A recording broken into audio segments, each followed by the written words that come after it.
Ang Pilipinas ngayon. Narito na ang pinakamainit na mga balita na nakalap sa bawat sulok ng bansa. Ihahatid sa bawat Pilipino saan man kayo sa mundo. Ang Pilipinas ngayon. Pakinggan ang bawat kaganapan sa bawat lalawigan. Ito ang Pilipinas ngayon.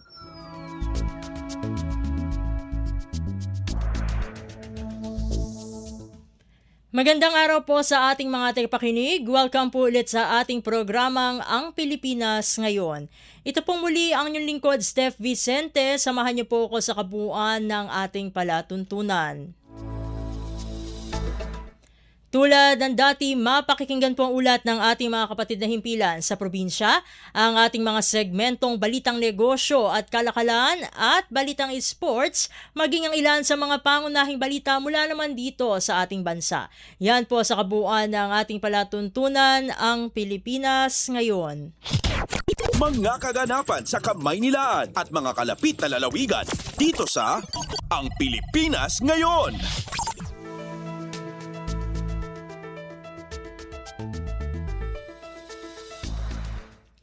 Bago tayo magtungo sa ating balitaan ay magkakaroon muna tayo ng ilang mga panayam patungkol sa mga mahalagang issue na nararapat namang pag-usapan natin dito sa ating bansa at maging sa labas din ng ating bansa. Sa unang bahagi o unang panayam natin para sa araw na ito ay ating pag-uusapan ang tinatawag na Mutual Logistics Support Arrangement o MLSA sa pagitan po ng Pilipinas at ng bansang Canada. Dahil sa gitna ng tumitinding hamon po pagdating sa regional security, lalo na sa usapin ng maritime domain, napakahalagang usapin yan, lalong-lalo na pagdating sa ating yung mga nasasakop ng ating exclusive economic zone o EEZ tulad na lamang ng West Philippine Sea, mas pinatitibay ng Pilipinas ang ugnayan ito sa mga like-minded countries na may isang layunin ang mapanatili ang kapayapaan, katatagan at paggalang sa international law. Kamakailan lamang tulad ng ating nabanggit kanina ay may isang mahalagang hakbang ang ginawa ng Pilipinas at ng Canada matapos nga lagdaan itong MLSA na ito na magpapalakas ng kakayahan ng dalawang bansa na masuportahan pagdating sa mga military exercises, training at iba pang operasyon. Kasabay nito ay pinapailalim din ng kasunduang itong ang pinirma ng Pilipinas at ng Canada ang Status of Visiting Forces Agreement na magbibigay daan naman sa mas episyenteng interoperability ng kani-kanilang sandatahang lakas. At kaugnay nitong ating paksang ito ay makakasama natin ang ating Philippine Navy upang ipaliwanag ang kahalagahan ng bagong kasunduan na ito at kung paano nito mapalalakas ang ating depensa sa harap ng patuloy na pagbabago pagdating sa geopolitical landscape. Nasa ating linya na po ng komunikasyon via Zoom ang opisyal na tagapagsalita po ng Philippine Navy, walang iba kundi si Captain Marisa Arlene Martinez. Captain Martinez, welcome po sa Ang Pilipinas Ngayon. Si Steph Vicente po ito ng Radyo Pilipinas World Service. Captain Martinez. Good afternoon po, Ma'am Steph. Good afternoon din po, Captain Martinez. Maraming salamat po sa pagsama niyo po dito sa aming munting programa, ang Pilipinas Ngayon. Captain Martinez, gusto lamang po namin malaman muna bago ang lahat kung ano po ang pangunahing layunin nitong Mutual Logistics Support Arrangement o MLSA sa pagitan po ng ating bansa at ng Canada at paano po nito konkretong mapalalakas naman ang operational capability ng Philippine Navy sa mga joint exercises at real-world missions.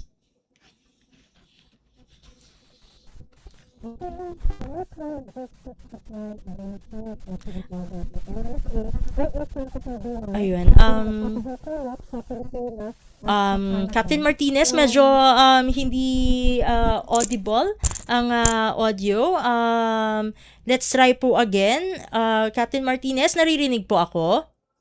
Yes, ma'am. Ayan. Narinig ko po kayo, ma'am. Ayun po, medyo naging hindi lang audible. Ulitin ko lamang po yung tanong para po Apo. sa ating mga tagapakinig. Ang una po nga katanungan namin sa inyo is ano po ang pangunahing layunin nito nga MLSA sa pagitan po ng Pilipinas at Canada at paano po nito konkretong mapalalakas po no ang operational capability ng Philippine Navy pagdating sa mga joint exercise at real world missions.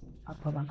Ma'am, yung MLSA, yung tinatawag na Mutual Logistics Support Agreement po, ay isang kasunduang nagpapahintulot sa Philippines at saka sa Canada na magtulungan in terms of logistics para maintindihan po ng ating mga tagapakinig at saka tagapanood, ang MLSA ay isang bilateral agreement, and it's like a reciprocal principle of reciprocity.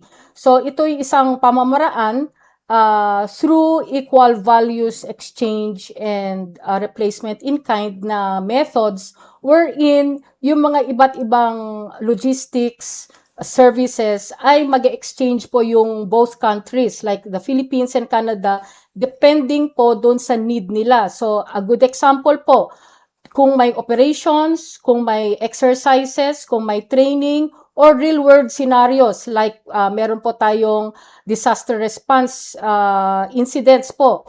So, ang mga logistics and services, we will be having a give and take, or we would use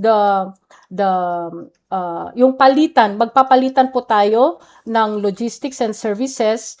It depends po ng mutual agreement between both countries. So what are they? Example po nito are rations, fuel po, kasama rin po dito mga medical supplies, kasama rin po dito yung maintenance and repair, pati rin po yung mga spare parts po. So, this could be availed of not only sa mga exercises, pati rin sa operations, pati rin po yung mga binanggit nyo, ma'am, na mga scenarios na pwedeng mangyari po, like yung recent na nangyari po na disaster.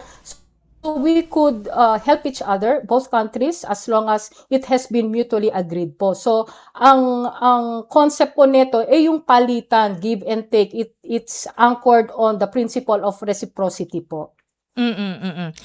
Captain Martinez, ano po yung mga inaasahan na pagbabago naman po no given na meron na nga po itong tinatawag na MLSA o yung Mutual Logistics Support Arrangement na ito sa paraan ng pagsasagawa po kasi kanina nabanggit ko po yung mga joint exercise no at eto meron pala tayo mga joint naval exercises tulad na lamang ng exercise sama-sama at balikatan ngayong may kasunduan na ganito with Canada. Opo. Usually, magandang i-understand po natin na ang isang operations, the most important thing in operations, it's sustainment. Yung sustainment ng isang operations or isang activity po, isang exercise po. So, itong MLSA ay nagpapalakas po ng ating kakayahan, ang ating logistical readiness po at ang ating interoperability sa ating mga kaalyado or strategic partners po. So it makes us more efficient in what we do and it sustains operations. So pag sinabi ko pong sustains operations, we could extend in days, we could extend in terms of distance po. So, yun po yung napakagandang agreement na na-sign lang po recently ng ating Defense Secretary po ni Secretary Chodoro at yung Defense Minister po ng Canada po, ma'am. And given na ito syempre no ay makatutulong din no partikular sa ating matatawag na regional security no lalong-lalo na pagdating sa usapin po ng West Philippine Sea ay paano naman po maapektuhan no o makakaapekto itong MLSA sa pagitan ng Pilipinas at ng Canada pagdating naman sa usapin ng maritime domain awareness lalong-lalo na tulad ng aking nabanggit kanina, particular sa WPS at iba pang strategic sea lanes. Opo.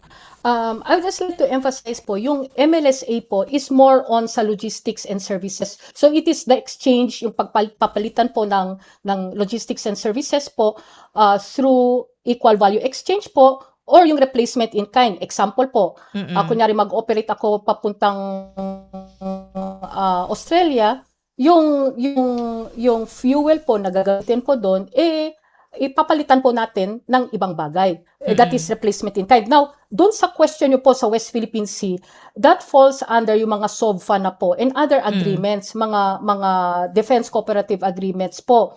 And one way of securing our West Philippine Sea is yung pag-exchange po ng important na impormasyon. And it is done through maritime domain awareness. Ang maritime domain awareness po, para maintindihan po ng mga tagapakinig at saka mga tagapanood, sharing of information po sa mga nakikita natin sa laot. So there are different ships that are plying in the air. Let us be reminded that we are 7,600 plus islands. So with that, we have different SLs, archipelagic sea lanes. So in order to secure our sovereignty, pati rin yung sovereign rights po, at saka maritime interest, napaka-importante po na makikita natin yung buong maritime domain at nagtutulungan po tayo together with mga regional partners po na katulad ng Canada, and that is the exchange of Ayun, medyo napuputol. Nagkakaproblema yata tayo sa connection. Okay, go ahead po, Captain. Opo. So, doon po ko po na-explain ko po kanina. So, in order to come up with a secured territory, secured maritime domain, it is important na nagsisharing po tayo ng mga information not only within the armed forces but also pati rin mga like-minded countries at mga strategic partners, kasi napaka-importante na makikita natin kung ano yung mga barko, pati rin mga aeroplano na lumalayag po sa ating mga archipelagic sea lanes, sa maritime domain natin. Timely information is very important in order to secure our maritime domain po, ma'am. Although nabanggit niyo po no na yung mga usapin patungkol sa West Philippine Sea and other strategic sea lanes ay bumabagsak na po no sa tinatawag po na Status of Visiting Forces Agreement o SOVFA, ay meron pa rin po bang masasabi na impact no kahit papaano itong MLSA na kakapirma lang po between the Philippines and Canada sa pagpapatibay po no ng paninindigan ng Pilipinas when it comes to UNCLOS at doon sa 2016 arbitral ruling? Yes, ma'am. So, yung katulad nung na-explain ko po kanina, ang isang operations is anchored always in an effective logistics system po. So, dapat magtulungan po yung mga bansa because we cannot do it alone. So, through the MLSA, we could help each other extend yung ating operational reach, extend our resilience doon sa pag-ooperate natin po. So, malaking bagay po ang MLSA. Katulad nung nabanggit ko po kanina, these are logistics services through rations, food, fuel, transportation, maintenance, repair. So it also since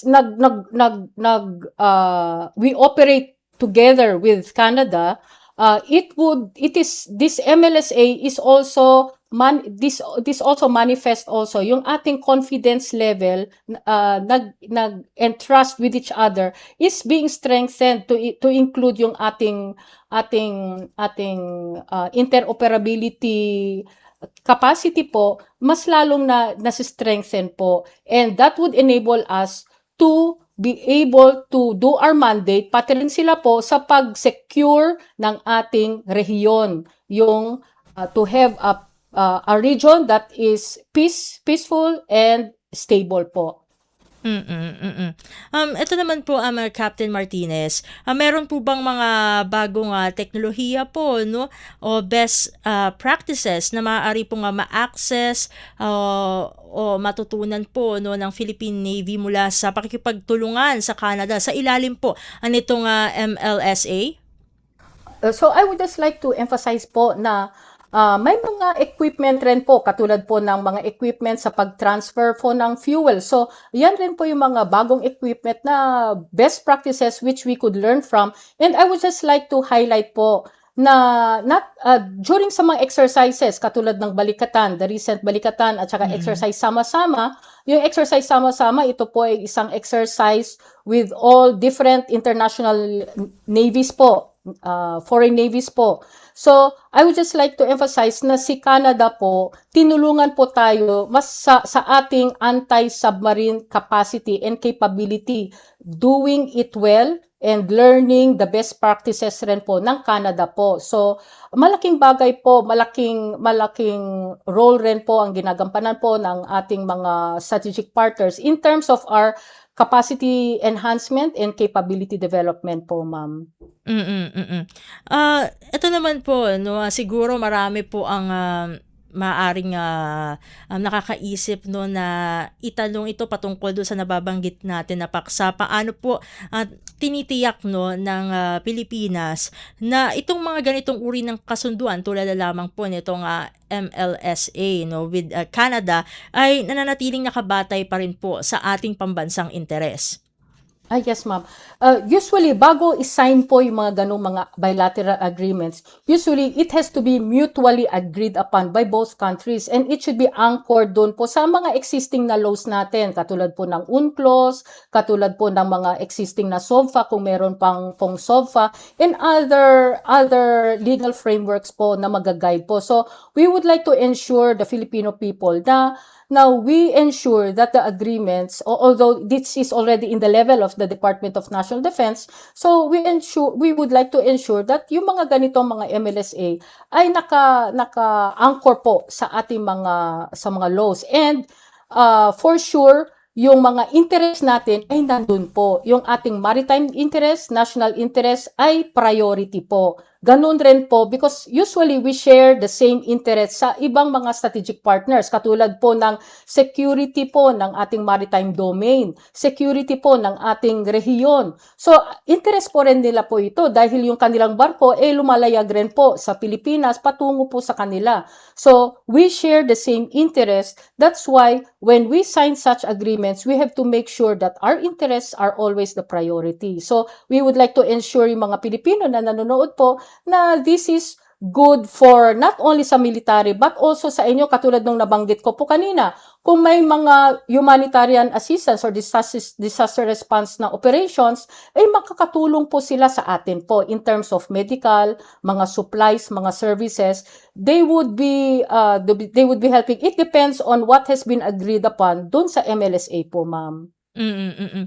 Captain Martinez, meron pa po ba nga mga masasabi na hamon na maaaring kaharapin sa oras po na mapatupad itong MLSA na to, at paano po ito pinaghahandaan just in case lang po ng Philippine Navy? Usually mga challenges lang po ito is more on siguro mga because this is very admin po yung MLSA po. So I would just like to just highlight na lang po dahil na-mention nyo po yung hamon. So, I would just like to emphasize po yung 2016 na arbitral ruling po. So, yung 2016 arbitral ruling, it just shows that we are, that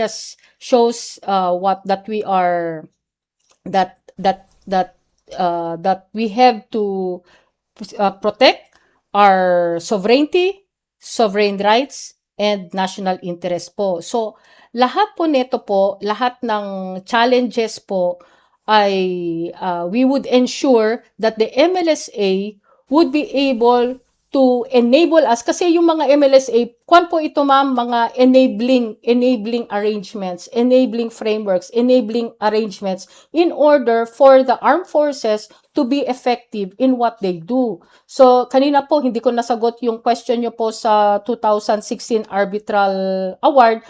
So, yung award na ito po, it ruled on it that we have to assert our rights. So, if we need to assert our rights, we need to protect what is ours. We need to protect yung ating sovereignty, our sovereign rights, pati rin po yung ating maritime interest po, ma'am.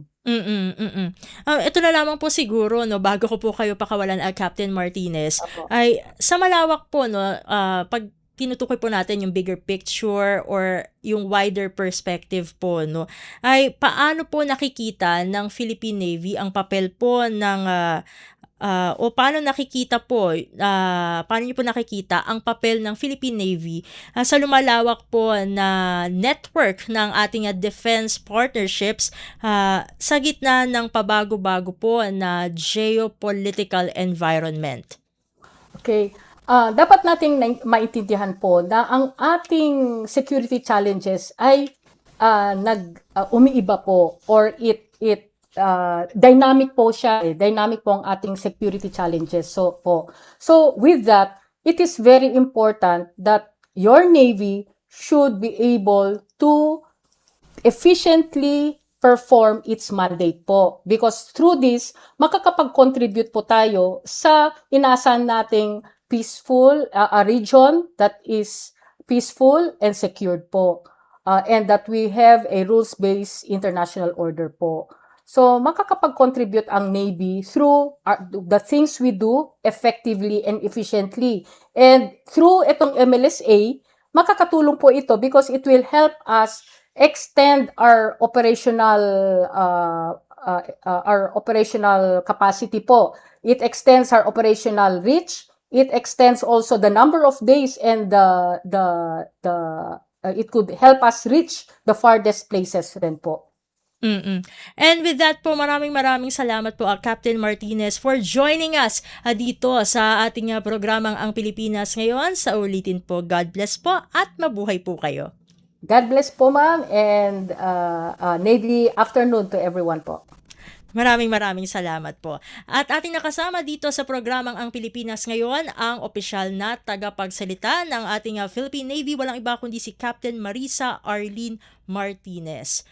Sa pagbabalik ng ating programa, patuloy pa rin nating pag-uusapan ang regional cooperation, regional security, no, dito sa gawin, no, ng ating bansa, kasama ang isang foreign affairs and security analyst. Abangan niyo po yan. Pero bago ang lahat ng iyan, ay narito muna ang ilang paalala mula sa ating himpilan. This is a public service announcement. Discipline is the key. Umiwas sa aksidente sa daan. Ang pagmamaneho ay may kaakibat na responsibilidad, hindi basta mapaandar lang ang sasakyan.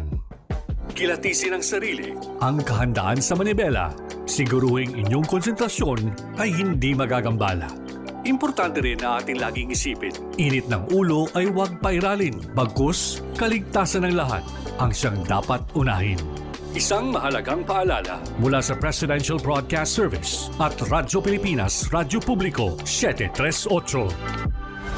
This is a public service announcement. Public service announcement. From PBS, Presidential Broadcast Service at Radyo Pilipinas, Radyo Publiko, 738. At tayo nagbabalik na po sa ating programang Ang Pilipinas Ngayon at narito na tayo sa ating pangalawang panayam sa edisyon ng programa ngayong araw ng Miyerkules.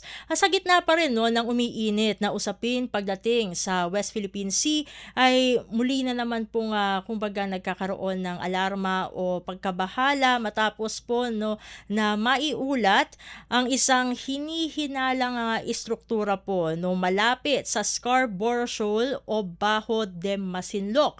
Ayon po kay dating Senior Associate Justice Antonio Carpio, ang mga ganitong klaseng hakbang ay maaring maging precursor po no ng occupation, na isang senaryo po yan na hinahalin tulad o inihahambing po no sa nangyari noon dito sa Mischief Reef. Sa ilalim po no, para lang po sa kaalaman ng ating mga tagapakinig, ay sa ilalim ng 2002 Declaration of Conduct o DOC, malinaw ang kasunduan no ng mga bansa na iwasan no yung pag-okupa sa mga hindi pa tinitirhang bahagi sa South China Sea. Ngunit kung mapapatunayang may itinayungan na struktura nga no diyan sa naturang lugar, malinaw na malinaw po no, malinaw na nilalabag nito itong kasunduan na ating nabanggit. Sa panig naman po ng ating pamahalaan ay kinumpirmahan naman no ng ating Department of Foreign Affairs o DFA na nagsagawa na ito ng mga diplomatic efforts no, tulad ng paghahain ng formal na protesta, bagamat syempre no ay nananatiling confidential ang ilang mga detalye no, yung mga detalye patungkol dito sa inihain na ito. So sa gitna ng mga pangyayari na yan no, itong hinihinalang istruktura diyan sa may gawing Scarborough Shoal o Bajo de Masinloc ay mahalagang maunawaan siguro no ng ating mga tagapakinig ang ilang mga katanungan no. Ano nga ba ang tunay na implikasyon nito sa seguridad, soberanya at ugnayang panlabas ng ating bansa, at ano ang dapat naman maging tugon no ng ating pamahalaan sa ganitong mga development na nangyayari sa West Philippine Sea. At kaugnay ng ating paksang ito ay makakasama na po natin ang founding president ng International Development and Security Cooperation, walang iba kundi si Dr. Chester B. Cabalza. Dr. Cabalza, welcome po sa Ang Pilipinas Ngayon. Si Steph Vicente po ito ng Radyo Pilipinas World Service. Magandang hapon, Ma'am Steph, sa lahat ng tagapakinig ng inyong programa at sa lahat ng nanonood din. Maraming salamat po sa pagsama niyo po dito sa aming programang Ang Pilipinas Ngayon. Unang-una po sa lahat, Dr. Cabalza, dito nga po no, kaugnay ng ulat na may itinayo na nga po no, na istruktura diyan sa gawin ng Scarborough Shoal. Sinabi nga po tulad ng ating nabanggit kanina ni dating Senior Associate Justice Antonio Carpio na maaari nga itong maging matatawag na precursor no to occupation. Gaano po ba kabigat no, para lang po sa kaalaman ng lahat, itong indikasyon na ito mula sa perspective po ng regional security at intelligence assessment? Unang-una, mayroon tayong precedents, no? Tama po yung sinabi ni Associate Justice Carpio na ang precedents was the Mischief Reef incident. Ang hiningi nila noon sa ating bansa ay magkaroon lamang sila ng Fisherman's Wharf. Tapos ginawa nilang na-militarize nila yon at nakuha na nga nila yung Mischief Reef na napakalapit lang doon sa Pag-asa Island, no? So itong Scarborough Shoal ay napakalapit sa Zambales at naglagay nga sila ng floating platform doon. Itong floating platform na ito, ginagamit ito ng mga scientists, marine scientists, para nga tignan yung current, pwedeng gawin na magkaroon ng seabed mapping, at inaaral nga nila kung ang yung shoal na yan, kung saan nagsimula yung ating arbitration case laban sa China noong 2016 at 13 at naipanalo natin noong 2016, no? Kaya very prominent yung Bajo de Masinloc or Scarborough Shoal. At ang de facto na kumokontrol ngayon dyan ay yung China simula noong 2012, no? So ganun sila kadesperado na makuha yung shoal na yan dahil mayaman talaga yan sa isda, dahil traditional fishing ground siya, at kasing laki yan ng Quezon City. Yung nilagay nilang movable floating platform dyan is tantamount to yung parang they're trying to mirror or gusto nilang kopyahin yung ginawa din ng Pilipinas doon sa Second Thomas Shoal na kung saan meron tayong rustic ship doon, no, na naka-station doon. Pero magkaiba naman kasi yung intention noon, no? Mm. Yung pagkakagawa natin doon ay dahil all of those actions are within the territorial waters of the Philippines. Yung panghihimasok nila doon sa Scarborough Shoal at kung saan ay gusto nilang kopyahin yung estratehiya natin noon na paglalagay naman nito ng artificial platform doon ay maling-mali dahil lalong-lalo na sa Scarborough Shoal na it is within the 12 nautical miles na ang sinasabi diyan ay parte talaga ng territorial waters ng Pilipinas yan, no? Talagang parang intrusion yung ginawa nila talaga, no, na that would lead to invasion if ang gagawin nila doon sa Scarborough ay i-militarize nila at gawing artificial island uli yan, no? So, yun yung mga strategic implication nito. So, ano ang mga violations na pwede natin makita dito, no? Because of course, we have already the superior existing 2016 arbitral award in which we will celebrate by July 12. Diyan mismo sa Scarborough Shoal nagmula yung kaso na yan because diyan nga nagkaroon ng gitgitan noon doon dahil sa illegal fishing na ginawa ng mga Chinese fishermen noon at kung saan ay naggitgitan yung gray ships natin or yung navy ng Pilipinas at ng China. So ang violations na pwede natin makita diyan yung illegal occupation dahil nga nandyan sila at saka yung intrusion nila dyan which are not favored by the arbitral court, no? Dahil unang-una doon sa 2016 arbitral award in-invalidate na nga ng International Tribunal Court yung China's 9-dash line that has become 10-dash line. Dinikit na nga nila yan hanggang Palawan hanggang dyan sa Scarborough Shoal dapat burado na yun, hindi na valid yun. Kumbaga erroneous yun, no? And secondly, yung pagkaka-identify doon sa Scarborough Shoal that it is an atoll, no? Na hindi mo pwedeng gawing artificial island yan. At yung pangatlo ay binigyan ng kapangyarihan or they encourage Filipino fisher folks to use or utilize yung mga natural resources niya doon. And ang nangyari kasi ngayon, hindi tayo makalapit doon sa mismong pagmamay-ari natin na na teritoryo, no? So those are the repercussions that has to be stopped, no? And at the same time that we have to fight, no? Otherwise, no, malaking dagok talaga ito sa soberenya natin. Ang sinasabi ng iba, bakit hindi natin bombahin katulad ng ginagawa ng Vietnam at ng Indonesia sa tuwing mayroong mga fishing boats, yung mga dayuhan kagaya ng mga Chinese fishing vessels, no? Ang pwede natin tingnan dito, of course, no, is handa na ba tayong gawin yun, no? Dahil of course, no, when we do that, may repercussions kasi. Kung titingnan ninyo yung binanggit nyo po kanina na 2002 document, DOC, ang sinasabi doon talaga, kaya hindi natin in-emphasize na mag-build ng mga artificial islands kasi nga we were very faithful kung ano yung nakasulat doon kasi ang sinabi doon walang additional infrastructures, walang artificial islands.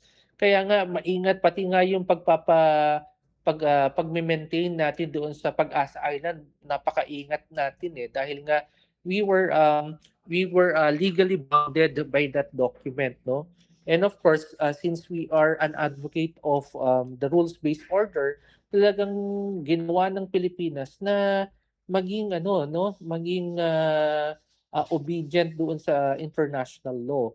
Ang medyo naging pasaway diyan talaga ay yung si China, tapos sinundan din ng mga ibang kapitbahay natin ng halimbawa na lamang yung Malaysia at si Vietnam. Lately ang nakita natin dito, medyo umikot si China sa, artificial, island infrastructures niya, eh. Umikot siya Hmm. dun sa Paracels ngayon. Dun siya mas, nag-focus. Pero siyempre dahil nga, mainit pa rin very cold pa rin yung China-Philippines relationship dahil diyan sa strategic problem natin pagdating diyan sa West Philippine Sea, kung saan, nandiyan din yung, Scarborough Shoal, gumagawa talaga sila ng paraan to at least to claim that Scarborough Shoal, no? Kasi tatlo kasi yung triangulation na yan, no? Scarborough Shoal, yung Bajo de Masinloc na historically na makikita natin doon talaga sa sa mga lumang mapa na sa Murillo map, no, na nandoon yung Scarborough Shoal o Bajo de Masinloc noon pa man at pag-aari ng Pilipinas yan, no. And at the same time, yung Sprat Disc kung saan nandoon yung ating Pag-asa Island. And of course, yung Paracel Islands kung saan yung mga ibang bansa katulad na lamang ng Vietnam ay pinag-aagawan nito with China. No? So nakita natin yung strategic value nitong mga isla na ito at mga teritoryo na sa tingin natin ay mga pag-aari ng Pilipinas. And given po 'no na ito nga po ay possible violation nga po 'no nung nabanggit natin Mm. na 2002 DOC, and also nandiyan Oo. na rin po yung ating nanalo tayo kasi 'no dun sa Mm. 2016 na arbitral ruling 'no. Mm. Meron pa po ba tayong mga possible pa 'no na gawin bukod Mm. sa diplomatic protest? Kasi parang ang lumalagay ay although parang lagi naman 'to nangyayari, parang hindi talaga nakikinig si China. Mm. Well, of course 'no, medyo medyo ano naman, ang magandang pagkakaano nito is medyo naging less aggressive naman si China because doon sa nakita nilang actions na ginawa ng Pilipinas 'no. Nananansya pa rin sila kung kailan nila gagawin 'yan. Ang mata kasi ngayon natin ay kung gagawing, artificial island yung Scarborough Shoal, talagang mahihirapan sila niyan.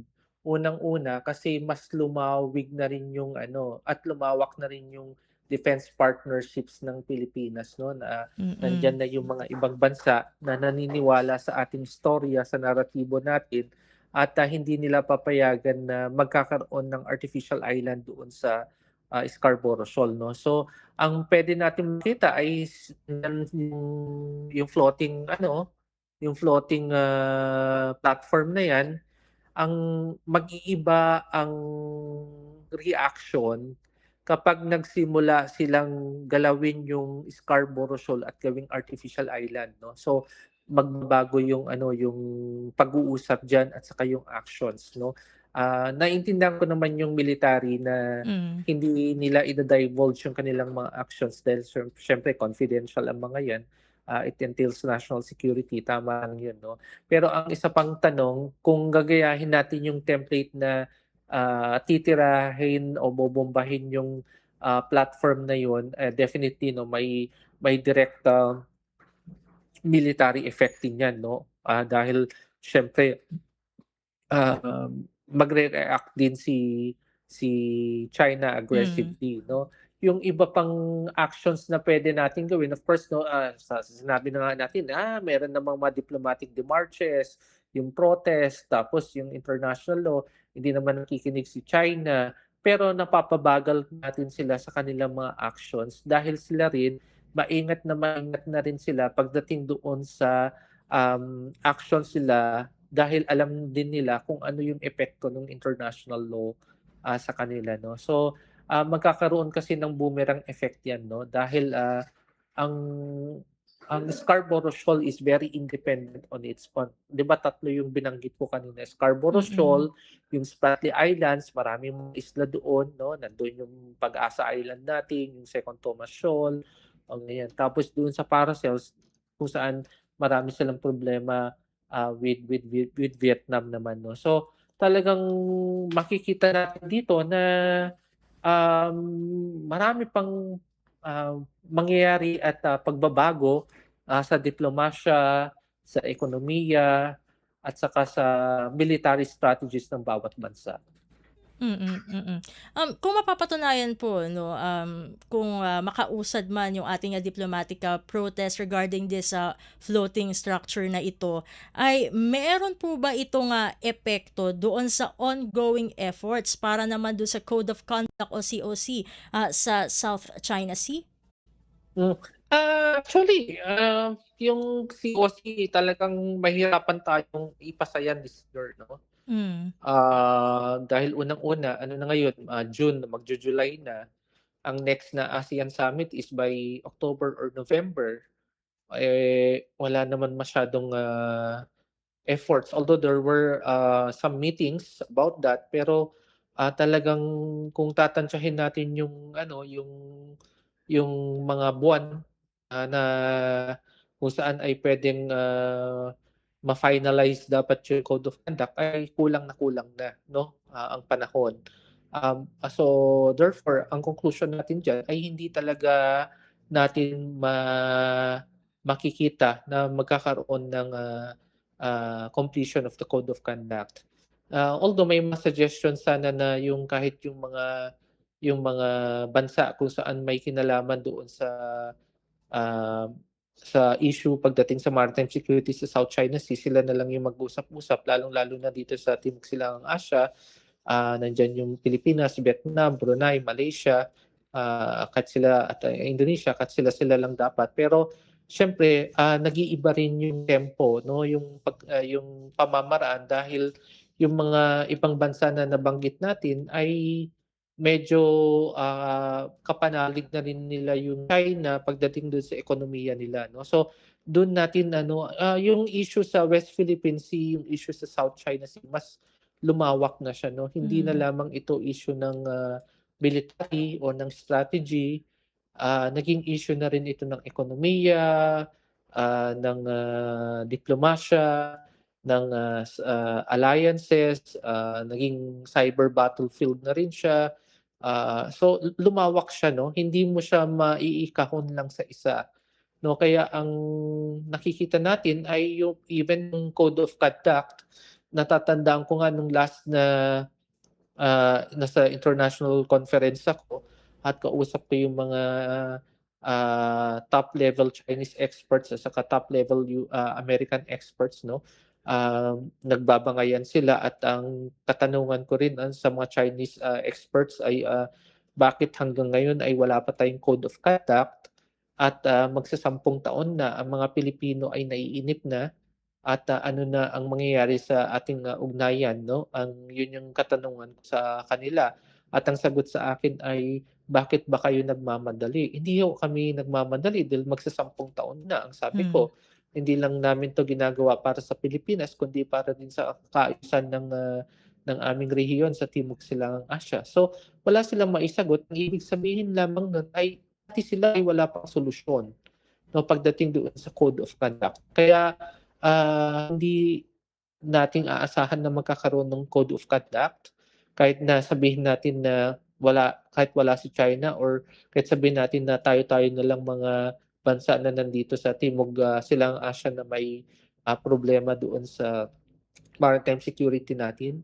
Hindi rin mangyayari yun dahil mukhang mahirap siyang solusyonan pa sa ngayon dahil magkakaiba yung ating, interpretasyon sa international law, magkakaiba yung ating mga national interest at, magkakaiba yung ating mga kaalyansa. Speaking of, yun nga po 'no, yung, mukhang mahihirapan tayo when it comes to, the code of conduct. So, Dr. Cabalza, ang Hmm. magiging, masasabi po ba natin na temporary solution po muna, para kahit paano ay, mapigilan 'no, ang, China sa pagtatayo ng mga ganitong yung mga istruktura nga po 'no, within the Scarborough Shoal or, Hmm. Bajo de Masinloc ay yung, mga diplomatic, protest lang po muna for now? Yeah, nandun yung diplomatic protest pero na-extend yan kasi sa voice of the Filipino people. Kasi unang-una aware na ang mga Pilipino, siyempre nami-media yan at, critical din ang mga Pilipino at, pumapabor ang halos lahat ng mga Pilipino na hindi tama yung ginagawa ng China dun sa mga mangingisda natin sa ating teritoryo at soberenya, kaya mahihirapan din sila, 'no? Kasi ang basa natin dito kapag halimbawa ginalaw din 'yan ng kasi alam natin, 'di ba, ginawa na nila 'yun sa Mischief Reef, 'no? Mm. Nandiyan na 'yun, naagaw na yung Mischief Reef sa atin 1995. Hayaan pa ba ng Pilipino na maagawan ulit tayo ng Scarborough Shoal kung saan nagmula yung pinakamalaking kaso natin laban sa China at ang desisyon doon ay ang pagkapanalo ng Pilipino. So hindi may sa tingin ko hindi lang ito diplomatic protest kundi pati rin si China ay mahihirapan kapag maraming Pilipino ang lumalaban at nagsalita na hindi tama yung kanilang ginagawa. So ang masisira dito yung kanilang imahe rin, 'no. So I guess, 'no, yung diplomatic protest is just a legalistic mechanism, 'no. But the real power goes to the Filipino people. Kapag ang mga Pilipino mismo ay nagsama-sama at umangal ay mahihirapan talaga yung China, 'no, na gagawin 'yun.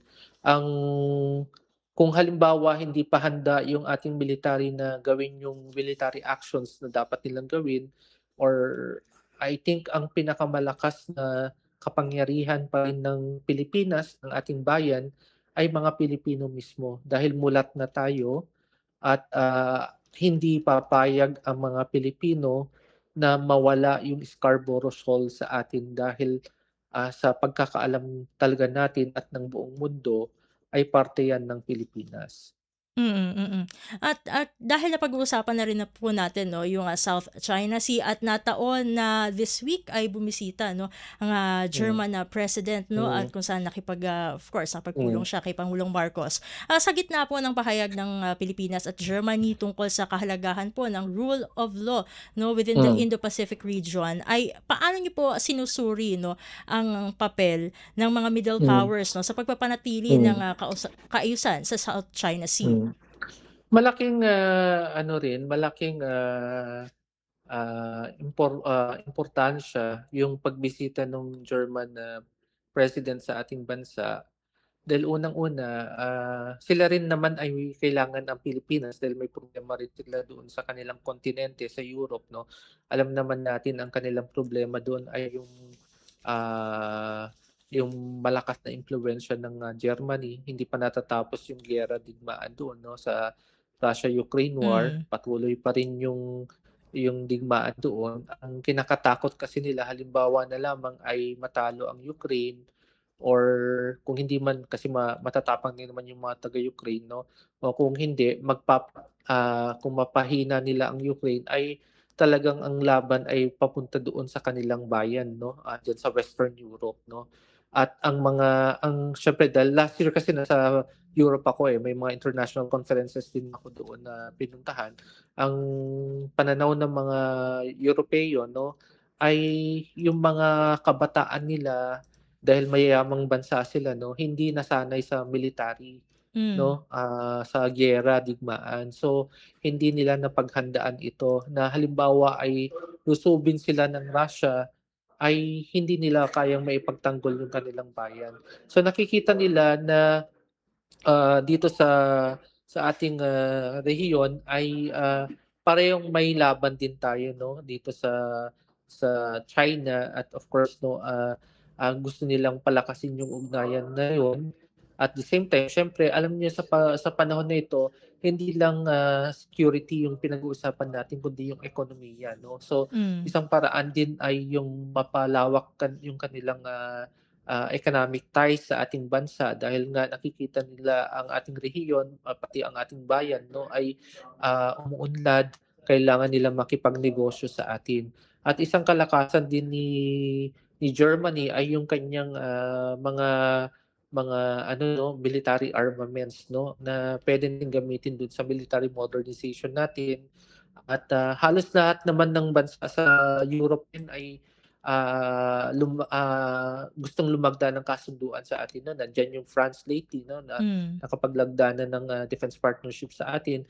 Yung Netherlands gusto na rin, maari itong Germany pinag-aaralan din nila, at ang UK pinag-aaralan din nila magkaroon ng defense partnership sa Pilipinas, no? Ang ibig sabihin lamang nito ay lumiliit na yung mundo natin, at kung ano man yung problema na nararamdaman nila sa Europa, ay gano'n din yung problema na nararamdaman natin dito sa ating bayan at dito sa ating rehiyon sa Indo-Pacific at sa Timog Silangang Asya, no. So, ang isang analysis na makita natin do'n ay talagang fragmented na yung globalization, tapos nagkakaroon ng change of global order kasi yung mga humihina si Amerika sa ibang pagkakataon, tapos lumalakas yung mga ibang malalaking bansa katulad na lamang ng Russia at ng China. So nagbabago ang mundo ngayon, talagang sa ngayon ay kinakailangan natin talagang magtulong-tulong. Mm. And also po, Dr. Cabalza, meron palang possibility na magkaroon ng visiting forces agreement, no, sa pagitan ng Hmm. Pilipinas at Germany para mapalawak nga po, no, natin yung ating Hmm. mga defense partnerships. Hmm. So given na may ganitong possible scenario, ay paano po Hmm. kaya nito mababago ang strategic balance and deterrence posture ng Pilipinas within the Hmm. region? Actually, ang template na ginamit nila diyan yung sa Japan, eh. Mm. Kasi 'di ba nung natatandaan niyo nung Second World War, natalo ang Germany at Japan, no? Mm. At pinagbawal sila sa konstitusyon nila at sa ng United Nations at ng buong mundo na palakasin yung kanilang military, no? Pero natapos na kasi yung panahon na yon na hindi na self-defense na lamang sila. Nagbago kasi yung structure ngayon dahil lumakas si China, lumakas si Russia, tapos si US ngayon ang kanyang estilo ay offshore balancing. Gusto niya palakasin yung mga kaalyado niya para makatipid din siya, no, dahil napakagastos para sa US na siya lamang yung gumagastos para sa seguridad ng buong mundo, ta's nagkakaroon sila ng problema rin dun sa kanilang bayan. So, dahil sa tapos ang last na naging policy ng US ay lisanin nila yung Europe. So, kumbaga ay walang choice na naiwan para sa mga European countries, no? Kaya ang ginawa nila ay palakasin yung kanilang bayan, no? At the same time, tayo naman sa Pilipinas, dahil nga may issue tayo pagdating sa West Philippine Sea, ay ilang administrasyon na rin, no, na pinalakas natin yung military modernization natin. Ang maganda dito ay panahon pa ni Fidel Ramos ito hanggang sa ngayon, na halos lahat ng pangulo at administrasyon natin naiisa yung kanilang layunin na palakasin yung military natin, no? Dahil nga ay naging global din yung ating military modernization, kailangan magkapareho yung mga armas natin, yung estratehiya natin, kaya yan yung tinatawag nilang interoperability, no? At saka ginagawa din kasi kailangan mong i-practice, i-simulate yung war scenario, kaya nga may war gaming, ganyan, no? Mm. So kaya sila, yung Germany at saka yung mga ibang bansa, France, ganyan, nakikisali sila sa balikatan exercises natin kasi yun yung way nila sa war gaming. Kailangan nire-rehearse mo kasi yan. Kasi pag digmaan naman, pag hindi ka handa, talo ka talaga, no? Mm. Kaya pina-practice mo siya. Lalo na meron ka mga gadgets, may missiles ka, may mga baril ka, may mga strategies ka, no? Kinakailangan pina-practice yan. Otherwise, kahit nga malalakas yung armas mo, kung hindi mo naman na-i-practice o na-i-perform dito sa teritoryo na iba sa'yo, ay hindi ka mananalo doon, no, sa gano'ng sitwasyon.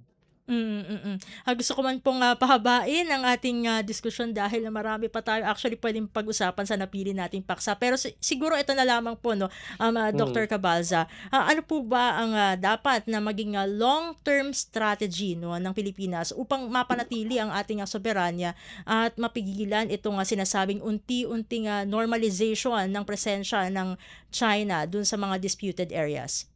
Alam mo, kumbaga tinetest talaga nila yung yung testing the waters yung ginagawa nila diyan sa Scarborough Shoal ngayon, no. Tas alam din nila, kabisado rin kasi nila na ang ating bayan ay naharap sa politika at naharap sa pagbabago ng ating pangulo by 2028. So, yun yung mga testing the waters na tinitingnan nila kung yung susunod na pangulo ba ay pareho sa kung ano yung ginagawa ng ating administrasyon ngayon, no? Dahil kumbaga yung continuity ng ating foreign and security policy, no? So, the long term yung katanungan mo, ang suhestyon natin ay dapat hindi nagbabago yung ating pakikibaka at pakikipaglaban dyan sa West Philippine Sea, kung sino upong bagong pangulo sa 2028. At the same time, yung mga Pilipino ay sana hindi magbago yung kanilang tapang at lakas sa pakikipaglaban para proteksyonan yung ating soberanya, dahil hindi dapat tayo pumayag na mawala yung mga teritoryo natin, at ang dapat ang lumakas ay yung diplomasya, hindi yung occupation na ginagawa ng kapitbahay natin sa ating bayan, no. So ang huli siguro na pwede kong masabi ay talagang mas magiging malakas pa itong territorial dispute na makikita natin. Sana magkaroon tayo ng mga measurements or mechanisms kung paano natin pababain itong tension, at sana ay magtulong-tulong na lang tayo para sa ganun ay mas mapalakas pa yung puwersa ng Pilipinas at maging halimbawa tayo para sa rules-based norms. And with that po, maraming salamat po Dr. Cabalza for joining us dito sa programang Ang Pilipinas Ngayon. We hope na hindi ito ang maging una't huli niyong pagsama sa amin dito sa programa. Maraming salamat po. God bless po at mabuhay po kayo. Maraming salamat. Thank you. Maraming salamat din po. At ating nakasama dito sa ating programa ang founding president ng International Development and Security Cooperation, walang iba kundi si Dr. Chester B. Cabalza. Tayo diretso na sa ating balitaan. Sa mahalagang balita, inaasahan ni Pangulong Ferdinand R. Marcos Jr. na magiging matagumpay ang dadaluhan niyang commemorative summit sa pagitan ng ASEAN at ng Russia. Pasado alas 11 kagabi nang bumiyahe ang Pangulo patungong Russia para mapag-usapan ang pagtutulungan sa seguridad, kalakalan, enerhiya, food security at iba pang larangan. Bago bumiyahe, sinabi ni Pangulong Marcos na inaasahan niyang magbubunga ang kanyang pagbisita ng mas matibay na relasyon at kooperasyon sa Russia. Ang summit ay kasabay din ng pagdiriwang ng 50 anibersaryo ng diplomatic relations sa pagitan ng Pilipinas at Russia. As chair of ASEAN, the Philippines is committed to ensuring that this commemorative summit produces substantive and forward-looking outcomes that deepen ASEAN's strategic partnership with Russia and contribute in concrete terms to regional peace, stability, and shared prosperity. Sa gawa ng bilateral meeting sina Pangulong Marcos at Russian President Vladimir Putin sa sidelines ng ASEAN-Russia Commemorative Summit. Inaasahang tatalakay ng dalawang tungkol sa food at energy security, gayon din ang regional and international developments, kabilang ang mga issue na nakakaapekto sa food and energy supplies. Beyond marking our golden anniversary of diplomatic relations, which were formally established on the 2nd of June 1976. Our discussions will focus on concrete areas of mutual interest, particularly energy and food security. Si Pangulong Ferdinand Marcos Jr. Kumpleto, detalyadong balitaan, di papahuli sa mahahalagang kaganapan. Kamustahin ang inang bayan, ang Pilipinas ngayon. Sa iba pang mga ulat, bilateral ties ng Pilipinas at ng Germany binigyang diin ni Pangulong Ferdinand R. Marcos Jr. Ang kabang ulat ihahatid naman sa atin ni Alvin Baltazar.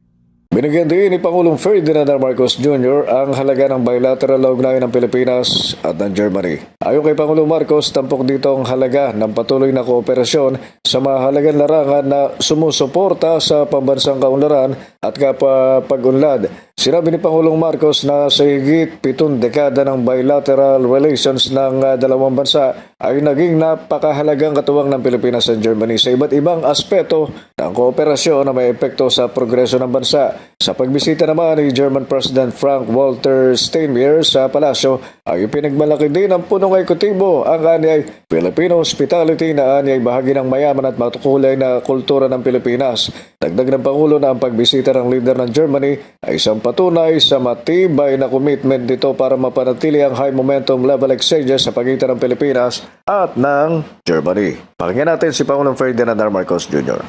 The President's visit is a clear indication of Germany's commitment to sustain the momentum of high-level exchanges between our two countries. Mula sa Palasyo ng Malacanang para sa Bagong Pilipinas, Alvin Baltasar, Radyo Pilipinas, Radyo Publiko. Pasada ng mga balita mula sa Pilipinas para sa mga Pilipino saan man sa mundo. Ang Pilipinas ngayon. Samantala, puno ng pag-asa si Pangulong Ferdinand R. Marcos Jr. na tuluyan ng mawawakasan ang gulo sa gitnang silangan at makamit ang pangmatagalang kapayapaan kasunod ng napaulat na peace deal ng Estados Unidos at Iran na nakatakda ng pirmahan.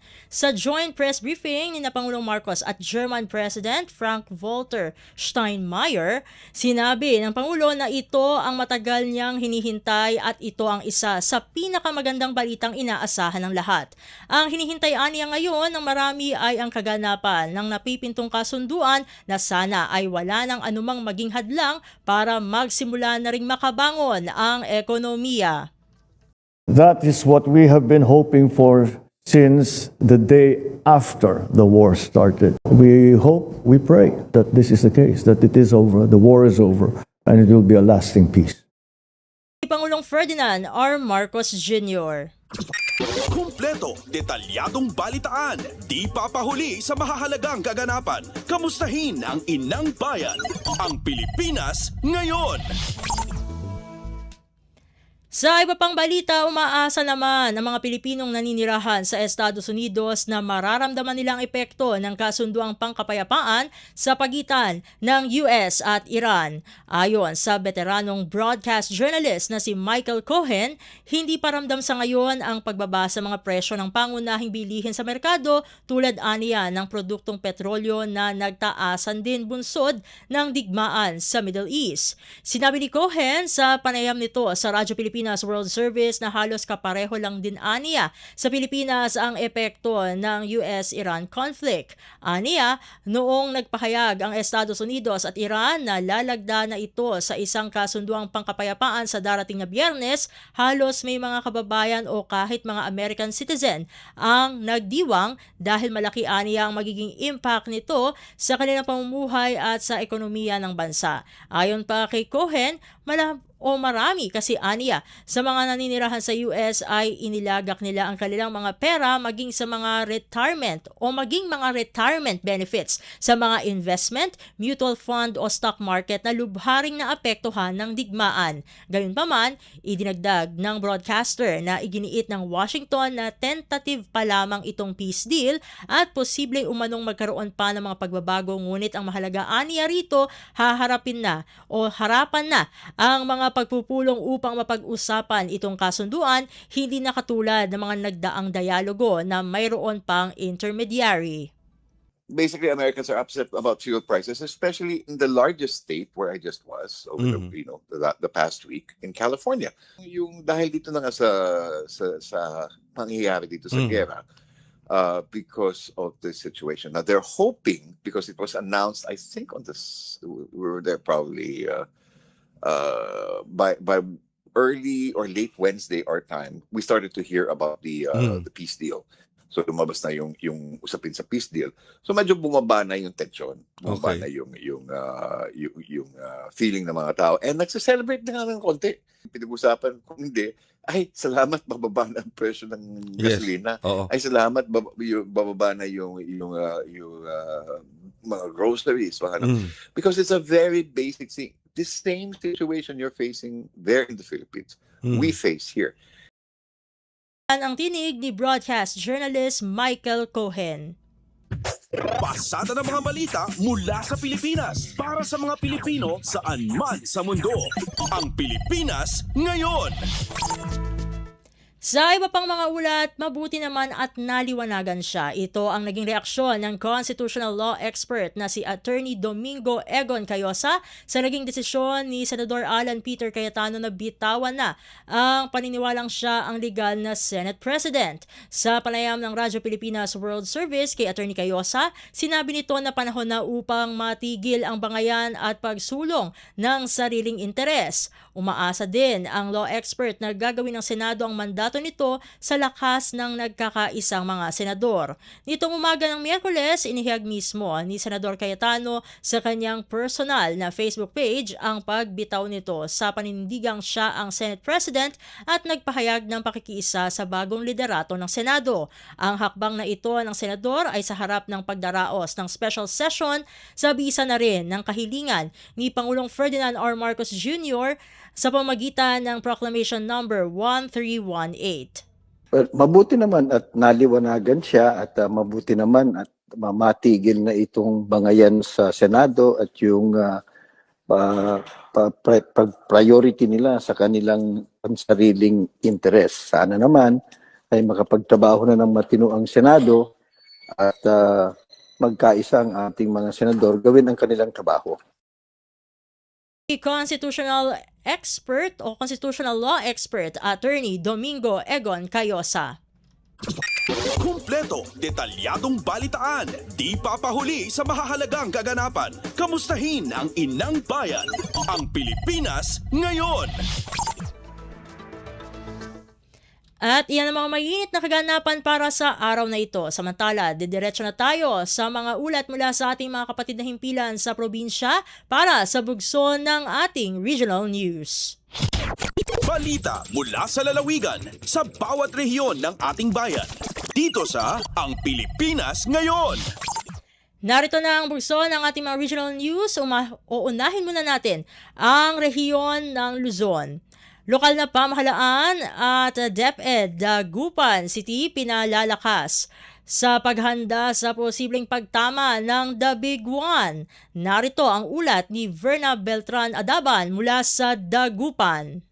Sa lokal ya gobyerno na syudad ya Dagupan niya indaulo ng Dagupan City Mayor Belen Fernandez so akitungtong at City Schools Division Office tad panang idaulo ng Schools Division Superintendent Dr. Marciano Soriano Jr. kaiba so Division Disaster Risk Reduction and Management Organization pian pantungtungan so preparasyon at posibleng epekto na maksilya yagyag na tinawag ya The Big One kaya rin na 7.8 magnitude na yagyag General Santos indanat ya napag ya igapulan tampo so preparasyon kaiba at saya so pangusar at saray building na eskwelaan bilang sentro na evacuation center tan pangipasal at saray estudyante at loob na kwarton panaaralan apan tungtungan mat so pangibunog na go bags pamabiskag na komunikasyon at baita na saray hepe na eskwelaan saray supervisor na distrito tan saray mankanapugan a departamento saya sususuportaan na konseho na syudad likod at kaliganan inikdan mat na imano sa programa at panagbasa tan panagsulat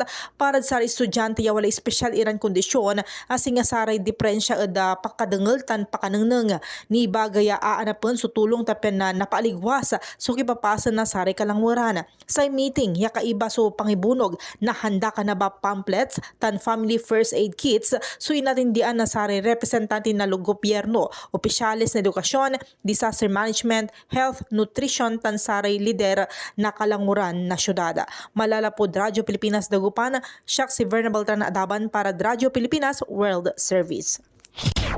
Balita mula sa lalawigan sa bawat rehiyon ng ating bayan. Dito sa Ang Pilipinas Ngayon. Inyong napakinggan ang ulat ni Verna Beltran Adaban mula sa Dagupan. Puntahan naman natin ang Bontoc. RSBSA registration para sa bawat individual na magsasaka at mangingisda, hindi kada pamilya yan ay ayon mismo sa Department of Agriculture o DA. Ang kabuong ulat ihahatid naman sa atin ni Donna Kawis Balyo. In panawagan ti Department of Agriculture nga ti rehistrasyon iti registry system for basic sectors in agriculture wenno RSBSA ket kada individual a farmer can fisher folk. Inlawlawag ni Mountain Province Agricultural Program Coordinating Officer Rigad Codmos nga amin nga individual nga addaan aktibidad iti sektor ti agrikultura ket mabalin nga agparehistro iti RSBSA. In paganetget na nga saan a kada pamilya wenno balay ti rehistrasyon no diket kada individual a farmer wenno fisher folk. Kinunana nga uray 5 wenno adupay a miyembro iti maysa a pagtaengan ket mabalin latta nga agparehistro no agsasabali dagiti mulmula anda adaga wenno adda bukod da ataraken nga ayop wenno ikan. Inayon na nga napateg ti panagparehistro iti RSBSA gapu tababaan daytoy ket mabalin a makaawat dagiti farmer ken fisher folk kadagiti naduma-duma a programa serbisyo ken tulong manipod iti Department of Agriculture. Manipod dito'y DZRA Bontok saon ang Donna Cawisbalyo para sa Radyo Pilipinas World Service. Balita mula sa lalawigan sa bawat rehiyon ng ating bayan. Dito sa Ang Pilipinas Ngayon. Inyong napakinggan ang ulat ni Donna Cawisbalyo mula sa Bontok. Punta naman tayo sa Tabuk. No collection policy, mahigpit na tagubilin ng Tabuk City DepEd Division. Ang detalye ng balita ihahatid naman sa atin ni Renzi Joaquin. Nagbalaag ni Tabuk City DepEd OIC Schools Division Superintendent Christopher Benigno kadagiti agidemand iti monetary contribution kadagiti pagadalan. Kang runaan nga indanon na retoy kadagiti school supervisors ken teachers. Sana mabaling kunan iti dumawat ti contribution para iti sports, academic ken dadumapay nga school related activities. May basar iti DepEd Order No. 41 Series 2012 kunana nalawag iti no collection policy. Inay ni Benigno nga mandato rayto nga iti panag-enroll ken regular nga operasyon ti pagadalan kadagiti public schools ket libre tapno may kan iti tsansa iti amin nga makaadal. Mayanap ti raytoy binagaan ni Benigno kabayatan ti school board meeting nga bantayan dagiti public school district supervisors iti sakop da pagadalan tapno awan iti aglabsing. Sigon pay kenkwana no may panggap iti PTA organization wenno meeting no adda kasapulan ti pagadalan saan nga pumilit gapo ta voluntaryo lang iti mabalin saan nga puwersaan dagiti naganak wenno guardians. Manipod DZRK Tabuk City, Renzi Joaquin agipadpadamag para iti Radyo Pilipinas World Service. Balita mula sa lalawigan sa bawat rehiyon ng ating bayan. Dito sa Ang Pilipinas Ngayon. Inyong napakinggan ang ulat ni Renzi Joaquin mula sa Tabuk. Dakoy naman natin ng Lucena. 83 TODA members sa Lucena sumailalim sa rescue training ng LTO. Ang kabang ulat ihatid naman sa atin ni Carmi Isles. Sumailalim sa pagsasanay sa Basic Emergency Response ang 83 miyembro ng Tricycle Operators and Drivers Associations o TODA sa Lucena City sa ilalim ng TODA Rescue Program na inorganisa ng LTO Lucena District Office.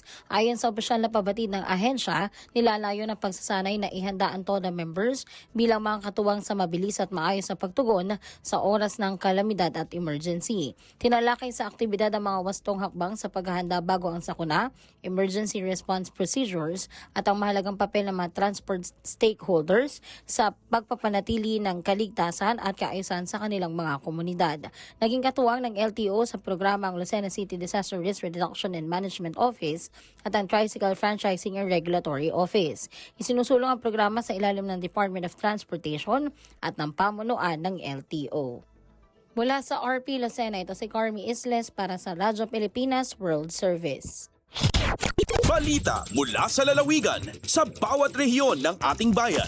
Dito sa Ang Pilipinas Ngayon.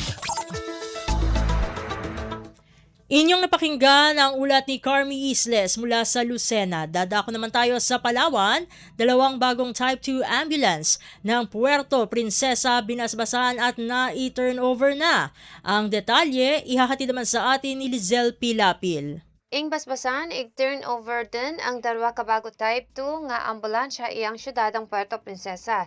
Ing sasarigan nga paagi sa ing dugang nga kagamitan nga dya, iyang City Health Office sa CHO ay mas mapapadisig ang pagresponde sa mga health emergency, ig mas mapapawayang ang serbisyo ing tatao i-opisina sa ibay-ibay lugar ang syudad.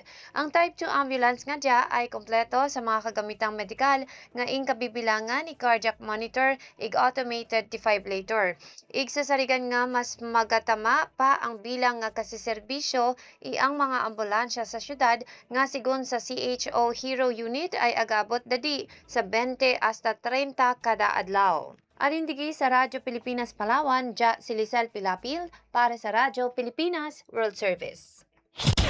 Balita mula sa lalawigan sa bawat rehiyon ng ating bayan. Dito sa Ang Pilipinas Ngayon. Inyong napakinggan ang ulat ni Lizel Pilapil mula sa Palawan. Puntahan naman natin ang Kabisayaan, pamahalaang palalawigan ng Eastern Samar at 21 bayan at lungsod ng Borongan pinarangalan ng 2025 GFH Award. Narito si Penelope Pomida para sa balita mula sa Borongan. Ginpasinunggan ang 2025 Good Financial Housekeeping GFH ang gobyerno probinsyal han Eastern Samar, syudad han Borongan ngan 21 nga bungto ha probinsya katapos makapasar ha mga lod-aydayan nga ginpatuman han Department of the Interior and Local Government. Lakip han mga ginpasinunggan nga bungtuan Arteche, Balanghiga, Balangkayan, Canavi, Dolores, General MacArthur, Hiporlos, Giwan, Hernani, Hipapad, Lawaan, Llorente, Maslog, Maydolong, Mercedes Uras, Kinapundan, Salcedo, San Julian, San Policarpo, Sulat ngan Taft, hakabugusan 147 nga LGU sa Eastern Visayas, ang nakapasar ha GFH paran calendar year 2025, equivalente ha 98.7% han nga tanan nga LGU sa rehiyon. Masitaas ini 9% kumpara ha na 34 nga GFH passers han 2024. Iginahatag ang GFH sa mga lokal nga gobyerno nga nagpapakita maupay nga pagdumarahan pundo publiko, transparency nga pagsunod ha criteria, han pinansyal nga pagdumara ngan pagbutang han mga ginkikinahanglan nga dokumento. Tikang han pagtikang hini nga programa han 2010 nagsisarbi ang GFH nga suklanan han responsable nga transparent o sayud nga paggamit han pundo publiko ha mga lokal nga gobyerno. Tikang dida syudad han Borongan inhi Penelope Pumida para sa Radyo Pilipinas World Service. Balita mula sa lalawigan sa bawat rehiyon ng ating bayan. Dito sa Ang Pilipinas Ngayon. Inyong napakinggan ang ulat ni Penelope Pomida mula sa Borongan. Dakoy naman natin ang Mindanao, mga kwalipikadong benepisyaryo sa bayan ng Cantilan, Surigao del Sur nakatanggap ng rice assistance mula sa lokal na pamahalaan. Ang detalye na balita ihahatid naman sa atin ni Raymond Aplaya mula sa Tandag. Nadawat sa mga kwalipikadong benepisyaryo gikan sa nagkalandaing barangay sa lungsod sa Cantilan, Surigao del Sur ang rice assistance ilawom sa Financial Assistance to Local Government Units o FALGO Rice Subsidy Program. Ang pag-apod-apod ni ini gipanguluhan ni Municipal Mayor Philip Aresa Pichay, inubana nila Municipal Social Welfare and Development Officer Kenneth Iparagiri o Municipal Disaster Risk Reduction Management Officer Engineer Aliboy Duero sa pagigordinar sa kagamhanang probinsyal sa Surigao del Sur. Tumong niini nga programa nga magkatabang sa pagpagaan sa kalisod tungod sa nagsaka nga presyo sa mga pagkaon o mapalig-on ang food security sa mga pamilyang benepisyaryo. Pinaagi niini nga inisyatiba ang gobyerno nagpadayon sa paghatag og hugot nga suporta o responsive services ngadto sa mga katawhan sa mga lungsod. Gipagayon ang maong kalihukan dito sa Cantilan Municipal Gymnasium. Gikan sa Radyo Pilipinas Tandag, kini sa Raymond Aplaya, alang sa Radyo Pilipinas World Service. Balita mula sa lalawigan sa bawat rehiyon ng ating bayan. Dito sa Ang Pilipinas Ngayon. Inyong napakinggan ang ulat ni Raymond Aplaya mula sa Tandag. Dadako naman tayo sa Hulo. PJP, SCC sa Sulu formal na itinatag upang palakasin ang koordinasyon sa kapayapaan at seguridad. Ang kawang ulat ihahatid naman sa atin ni Nurida Salip Julkiram. Formal na piaon in Provincial Joint Peace and Security Coordinating Center at PJP-SCC halo pa suga maubos in piaon inaugural meeting sin bityang kutag 5 habulan yun June hag Joint Task Force Orion Conference Room hakuta General Teodolfo Bautista Barangay Busbos Holo. Hamuok ang mga kiapag inumpungan in PJP-SCC resolution sin 2 co-chairs in council hindi Major General Leonardo I. Peña, Commanders in 11th Infantry Alacdan Division, Ivan Joint Task Force Orion, Police Colonel Jeff Brianus Uy, Provincial Director in Sulu Police Provincial Office, Ivan Commander Al-Hafid Sabi, in Coast Guard Western Sulu. Maksud sin PJP-SCC, in labi mapakusuging coordination, iban pagtabang-tabang sin mga agencies sa amin magbabakto sara iban security as upaya mapatutuging kahanungan karayawan iban lapas in naraya ta Sulu. Magabalik kaya pakita dun hayni sin PCG, AFP iban PNP in Parajanjian amuin pa kusugon in partnership has security, resiliency iban development in a province. Doon nga RP Holo, nagida sa Libchulkiram para Radyo Pilipinas World Service. Balita mula sa lalawigan sa bawat rehiyon ng ating bayan. Dito sa Ang Pilipinas Ngayon. At inyong napakinggan ang ulat ni Norida Salip Julkira mula sa Holo. Didiretso na tayo sa ating segmentong Balitang Negosyo at Kalakalan. Lagay ng ekonomiya, kalakalan, negosyo at iba pa. Atin ang alamin dito sa Ang Pilipinas Ngayon. Patuloy ang paalala ng Department of Energy o DOE sa mga kumpanya ng langis na hindi pwedeng kulang o sobra ang ipatutupad nilang price adjustment sa langis. Ayon kay Director Rino Abad ng Oil Industry Management Bureau ng DOE, mahigpit ang pagpapatupad ng price range lalo na ngayong nasa energy emergency pa rin ang bansa at patuloy silang nakamonitor kung may lalabag ba rito. Paliwanag naman ni Abad na kaya price range ang binibigay ng DOE sa presyo ng langis imbes na eksaktong halaga ay para magkaroon pa rin ng kalayaan ang oil companies na magpatupad ng price adjustment na naaayon sa kanila. Mandated pa rin ho yan. Since minandate nga yung range, inallow ho in a way yung kanilang discretion but within the range. Hindi ho sila pwedeng sumobra doon. DOE Oil Industry Management Bureau Director Rino Abad.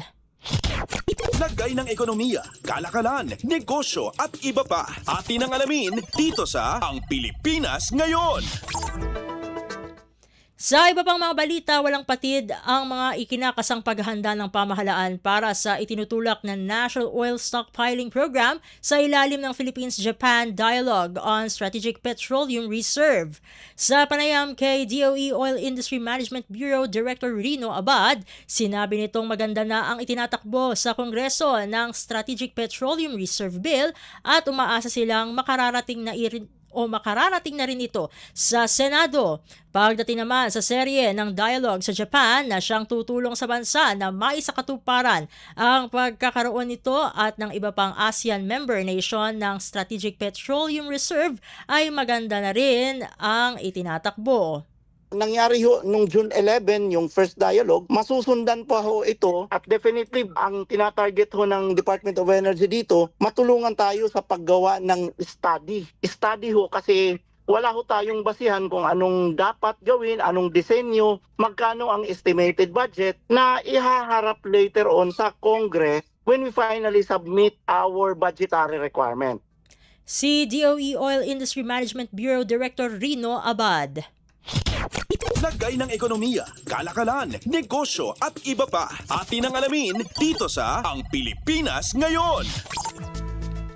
Samantala, kumpiyansa naman ng Department of Energy o DOE na tuloy-tuloy na ang positibong development sa US-Iran peace deal na siyang magbibigay daan sa tuluyang pagbubukas ng Strait of Hormuz. Sa panayam kay DOE Oil Industry Management Bureau Director Rino Abad, downward trend na ang nakikita ng mga eksperto sa pandaigdigang merkado sa langis dahil sa usaping pangkapayapaan. Nangangahulugan ito na mas mataas na ang tsansang magkasunod-sunod ang tapya sa presyo ng produktong petrolyo. Ang analysis na lang ho talaga ngayon ng karamihan sa mga oil market report, wala na hong itataas, bababa na lang ho talaga. So ini-expect ho natin yung mga ganitong development na magagandang development ay talagang magpapababa sa price. Si DOE Oil Industry Management Bureau Director Rino Abad. Lagay ng ekonomiya, kalakalan, negosyo at iba pa. Atin ang alamin dito sa Ang Pilipinas Ngayon. At sa pagtatapos ng ating segmento, narito ang palitan ng salapi ngayong araw, Hunyo 17, 2026. Ang US dollar ay nagkakahalaga ng 60 pesos and 38 centavos, habang nasa 38 centavos naman ang Japanese yen. Ang Singaporean dollar ay nasa 47 pesos and 12 centavos, habang nasa 4 centavos naman ang South Korean won. Nasa 8 pesos and 94 centavos naman ang Chinese yuan, habang ang Hong Kong dollar ay nasa 7 pesos and 71 centavos. Ang British pound ay katumbas ng 81 pesos and 12 centavos, habang nasa 70 pesos and 12 centavos naman ang euro. Nasa 43 pesos and 16 centavos naman ang Canadian dollar, habang nasa 16 pesos and 9 centavos naman ang Saudi Arabian rial. Lagay ng ekonomiya, kalakalan, negosyo at iba pa. Atin ang alamin dito sa Ang Pilipinas Ngayon. At dito na nagtatapos ang ating segmentong Balitang Negosyo at Kalakalan para sa araw na ito. Susunod na agad ang ating segmentong Balitang Sports na ihahatid naman sa atin ng ating kasamang si Win Peñano. Updates at pinakahuling mga usapin sa mundo ng palakasan. Atin ang pakinggan dito sa Ang Pilipinas Ngayon.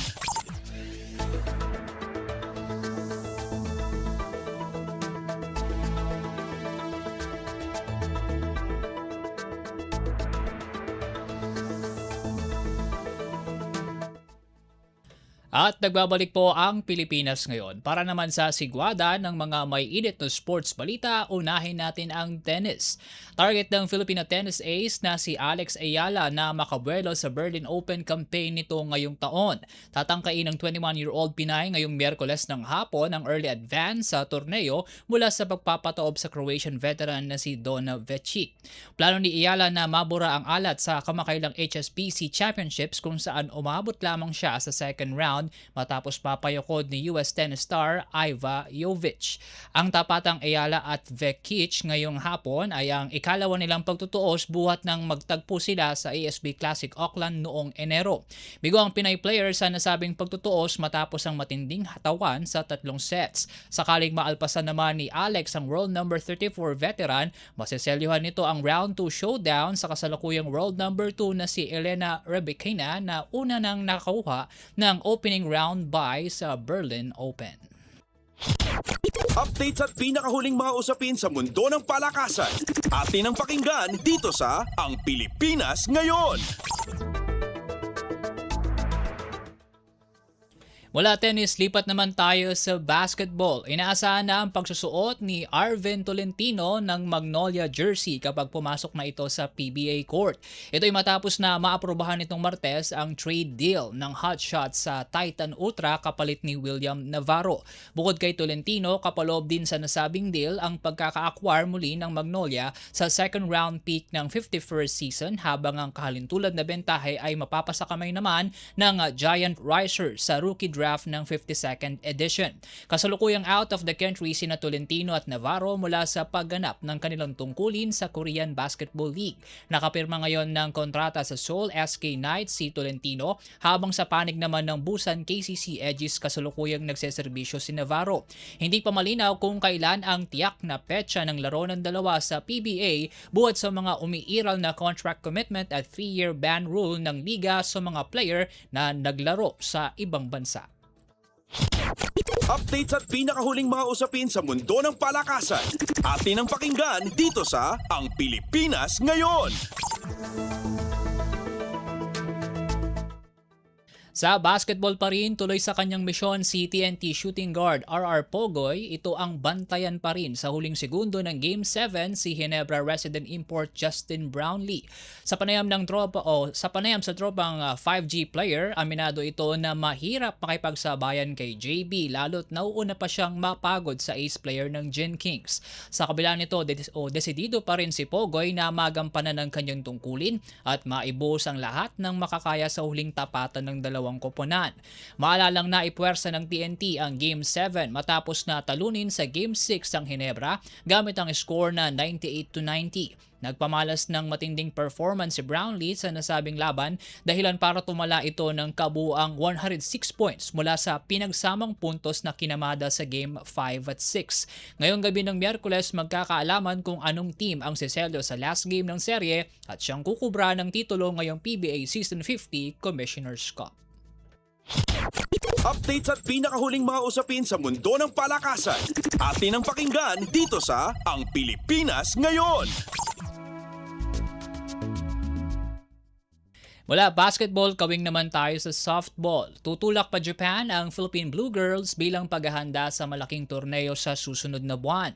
Ayon kay Amateur Softball of the Philippines o ASAFIL President Jean Henry Luillier, importante ang ensayo ng Blue Girls sa Japan lalo't napatunayan na anya ng koponan na kayang makipagsabayan ito sa highest level kapag nabigyan ng magandang training. Tiniyak din ito na ibibigay ng ASAFIL ang lahat ng suporta sa national squad upang maging maayos ang kampanya nito sa World Cup.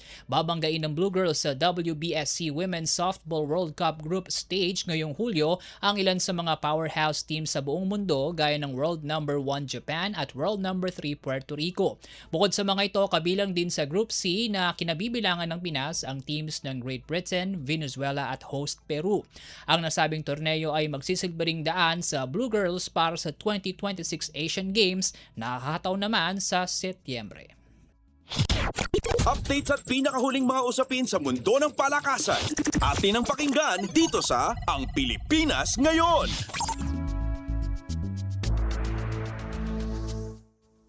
At yan po mga balitang aming nakalap sa larangan ng palakasan. Para sa Radyo Pilipinas World Service, ako po muli si Win Peñano. Balik na po tayo sa regular na programa ng Ang Pilipinas Ngayon kasama si Steph Vicente.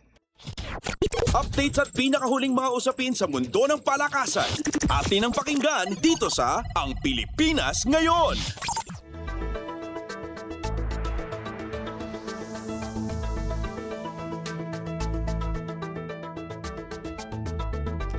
At atin napakinggan ang segmentong Balitang Sports na inihatid sa atin ng ating kasamang si Win Peñano.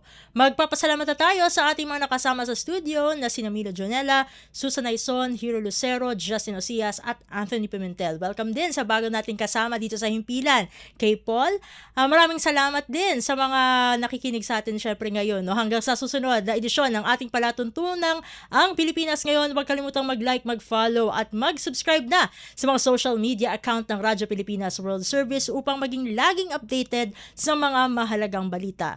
Ito pong muli ang inyong lingkod, Steph Vicente. Mabuhay po tayong mga Pilipino. At yan ang Pilipinas Ngayon. Muling samahan sa parehong oras at alamin ang pinakahuling mga kaganapan at balita saan man kayo naroon. Ang Pilipinas Ngayon.